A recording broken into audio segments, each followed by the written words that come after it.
প্রিয় ভাই, আর কত করবে মাস্টার ফ্যাশন? আর কত দেখবে পর্ণ ভিডিও? রবের আর কত নাফরমানি করবে? চেহারার সৌন্দর্য তো শেষ হয়ে গেছে, শরীরে তো মাংস পর্যন্ত শুকিয়ে গেছে। আর কি আছে বলো শেষ করার তোমার?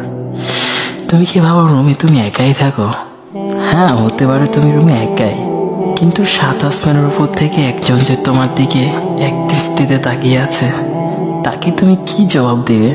তিনি তো তোমাকে যত্ন সহকারে বানিয়েছিল, কত আদর করে তোমার নাক লাগিয়েছে, চেহারা দিয়েছে, সৌন্দর্য দিয়েছে, আর সেটা তুমি এইভাবে নষ্ট করে দিবে কেন ভাই?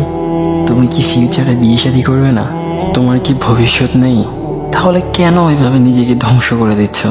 ছেড়ে দাও না এইসব বাজে আর নোংরা ভিডিওগুলো দেখা বন্ধ করে দাও। তোমার মস্তিষ্ক এটা খেয়ে ফেলবে, রাখবে না অসুস্থ করে ফেলবে তোমাকে। আর অসুস্থ তো তুমি অলরেডি হয়েই আছো। নিজ হাতে আর নিজের ক্ষতিটা করো না, এখনো অনেক সময় আছে ফিরে আসার।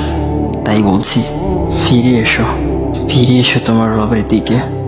নিজেকে পরিবর্তন করো শুধু আল্লাহ তাআলার জন্য। ইনশাআল্লাহ আল্লাহ তাআলা তোমাকে জান্নাতি হুর দান করবেন।